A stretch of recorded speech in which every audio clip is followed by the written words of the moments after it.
Assalamualaikum warahmatullahi wabarakatuh. Kami dari kelompok PKH A18 akan mempresentasikan hasil diskusi kami dengan berbentuk infografis. Pertama-tama, perkenalkan nama saya Selin Adelia Ekma. Saya Ramadhanti Widya Noviasari. Saya Khori Nurani Fadiananda. Saya Ahmad Dhan Sadijal dengan Saya Bambang Gesta Pastiwaya Zaid. Oke, di sini kami akan mempresentasikan pohon yang berpenyakit, yaitu nangka dan bungur. Di sini kami mengidentifikasi pohon tersebut di FIB UGM. Yang pertama, kami akan mempresentasikan pohon nangka atau Artocarpus heterophyllus. Oke, yang pertama dengan gangguan rayap. Dipersilakan, Kori. Pertama, ada rayap pada tanaman atau Carpus heterophyllus atau nangka. Rayap merupakan hama yang tergolong dalam ordo Isoptera. Hama ini bersifat polifag, hidup secara berkelompok, dan banyak menyerang tanaman perkebunan dan tanaman tahunan seperti nangka. Rayap hidup dalam koloni besar yang terdiri dari banyak pekerja, tentara, dan rayap reproduksi. Sarang mereka terkadang sangat rumit. Beberapa membangun sarang di atas tunggul pohon mati yang lembab, sementara yang lain membangun sarang di bawah tanah. Mereka mencari makan dari sarang yang terlindung melalui terowongan bawah tanah, pada akar tanaman, dan bahan lainnya di lahan. Rayap dapat menyerang tanaman jika tidak ada makanan lain yang tersedia. Oleh karena itu, perlu dipastikan bahwa ada bahan organik yang banyak di dalam tanah. Gejala dan tanda adanya rayap sendiri yaitu adanya batang kayu yang berlubang dalam jumlah banyak, rapuh dan keropos, serta disertai kotoran rayap di sekitar lubangnya. Untuk mencegah kehadiran rayap ini, bisa diadakan monitoring dengan rutin untuk mengecek kondisi kesehatan pohon tersebut. Kemudian, saat menanam, usahakan untuk menghindari tanah yang gersang dan kering dengan hanya sedikit sisa-sisa tanaman dan kandungan organik. Perlu diperhatikan bahwa dalam menanam tanaman ini memerlukan tanah dengan aerasi dan drainasi yang baik. Kemudian, diusahakan memanennya tuh lebih awal jika mungkin, karena rayap sering menyerang tanaman yang masih ada di lahan setengah matang. Kemudian bisa dilakukan rotasi tanaman atau pemberian jarak saat menanam. Pengendaliannya sendiri dapat dibedakan atau dilakukan menjadi 4 metode, yaitu yang pertama pengendalian mekanik, yaitu dengan cara mengumpulkan atau menyingkirkan sisa batang dan akar kayu, membongkar sarang rayap di tanah, dan menyingkirkan sisa batang dan akar kayu, membongkar sarang rayap di tanah dan tanaman mati, dan memberi umpan atau memasang perangkap rayap. Yang kedua ada pengendalian biologi, dilakukan dengan menginduksi racun slow action ke dalam kayu umpan dengan air trofalaksinya kayu tersebut dimakan rayap pekerja dan disebarkan ke dalam koloninya. Yang ketiga ada pengendalian kimiawi, yaitu dengan cara memberikan insektisida kimia atau termisida yang dapat diaplikasikan dalam beberapa cara, yaitu melalui penyemprotan maupun penyuntikan. Yang selanjutnya ada pengendalian hayati, yaitu dengan memanfaatkan musuh alami seperti predator, parasit, dan nematoda. Oke. Selanjutnya pada benalu. Dipersilakan. Benalu merupakan tumbuhan yang hidup menumpang pada tanaman lain. Umumnya, benalu dijumpai hidup menempel pada tumbuhan berpohon besar.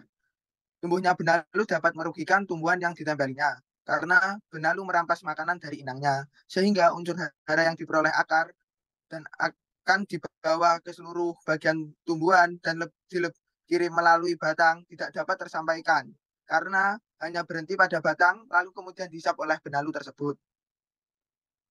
Benalu tentunya berdampak negatif bagi tumbuhan yang ditumpanginya, apalagi jika dibiarkan tumbuh lama. Benalu akan semakin banyak, sehingga dapat menutupi daun tumbuhan yang ditumpanginya dan mengakibatkan sulitnya berfotosintesis karena tidak terkena sinar matahari. Selain itu, benalu mengambil makanan dari inangnya, sehingga mengakibatkan lambatnya pertumbuhan dari pohon tersebut. Bagaimana cara menanggulangi benalu? Benalu dapat dihilangkan dengan cara memotong atau menghilangkan benalu yang tumbuh di batang maupun ranting pohon. Adapun cara yang lebih efektif, kita dapat memotong ranting atau dahan yang ditumbuhi oleh benalu Dengan begitu kita sudah membasmi benalu hingga akar-akar. Ada penyakit embun jelaga pada nangka. Penyakit ini tuh awalnya muncul dengan bercak-bercak putih atau bintik-bintik putih pada daun. Nah, seiring berjalannya waktu, bercak putih tersebut berkembang dengan cepat menjadi lapisan kehitaman pada permukaan daun. Nah, di sini bercak putih itu berasal dari patogen, yaitu jamur. Yang pertama ada Meliola sp. Nah, jamur tersebut itu menyebabkan kematian pada sel-sel jaringan tanaman yang bersifat parasit obligat. Apa itu parasit obligat?